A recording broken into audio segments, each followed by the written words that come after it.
প্রচেষ্টা এনে দেবে সচ্ছলতা, দেশে আনবে স্বনির্ভরতা।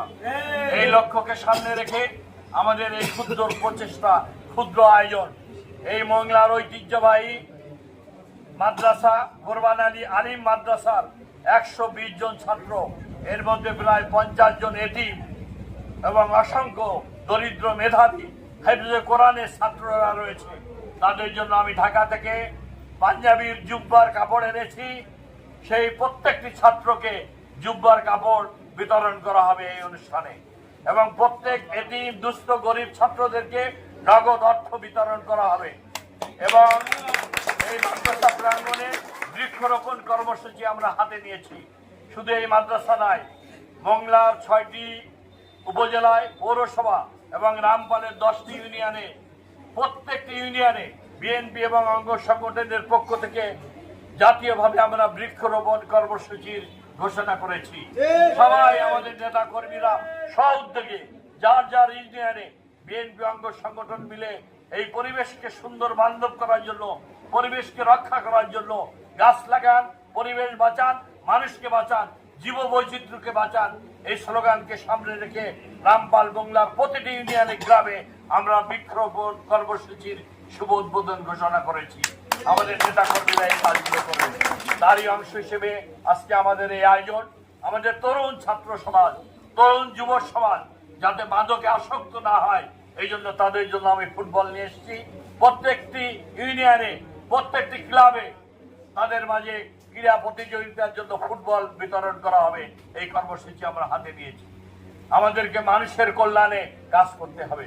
শহীদ রাষ্ট্রপতি জিয়া রহমান, দেশনেত্রী বেগম খালেদা জিয়া, আগামী রাষ্ট্রনায়ক তারেক রহমানের মূল লক্ষ্য হলো মানুষের কল্যাণ, মানুষের আত্মসামাজিক উন্নয়নে, ক্ষুধা দারিদ্র মুক্ত মানুষের মুখে হাসি ফুটানোর জন্য, তরুণদের মাঝে শিক্ষার আলো, ক্রীড়াঙ্গনের আলো ছড়িয়ে দেওয়ার জন্য, ভবিষ্যৎ প্রজন্মকে গড়ে তোলার জন্য নৈতিকভাবে আমাদেরকে গড়ে তুলতে হবে। এরই অংশ হিসেবে আমরা আমাদের দলের নেতা কর্মীরা আমরা সবসময় কল্যাণমূলক কাজে, মানুষের কল্যাণে আমরা কাজ করে যে মানুষের সমর্থন আদায় করব, মানুষের পাশে থাকব, ন্যায় বিচারের পক্ষ থাকব, সত্য ন্যায়ের পক্ষে আমরা থাকব, ইনসাফের পক্ষে থাকব, সকল বৈষম্যের বিরুদ্ধে আমরা লড়াই করব, সমাজে ইনসাফ প্রতিষ্ঠার জন্য আমরা লড়াই করব, আমরা ন্যায় বিচার প্রতিষ্ঠা করব, সামাজিক রাজনৈতিকভাবে অর্থনৈতিকভাবে আমরা ন্যায় বিচার এবং সুবিচার প্রতিষ্ঠা করব, মানুষের অর্থনৈতিক মুক্তির জন্য।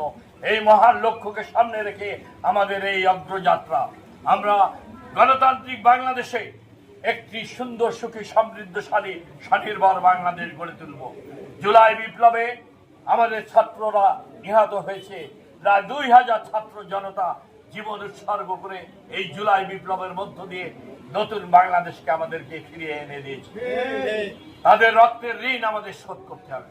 শুধু তাই নয়, বিগত 17 বছরের ফ্যাসিবাদের বিরুদ্ধে, স্বৈরাচার খুনি হাসিনার বিরুদ্ধে লড়াই সংগ্রাম করতে গিয়ে মানুষের হারিয়ে যাওয়া অধিকার ফিরিয়ে আনার সংগ্রামে, মানুষের মত প্রকাশ, নাগরিক অধিকার, গণতান্ত্রিক অধিকার, মানবাধিকার, আইনের শাসন ফিরিয়ে আনার সংগ্রামে গত 17 বছর আমাদের দলের হাজার হাজার নেতা কর্মীকে জীবন দিতে হয়েছে, রক্ত দিতে হয়েছে।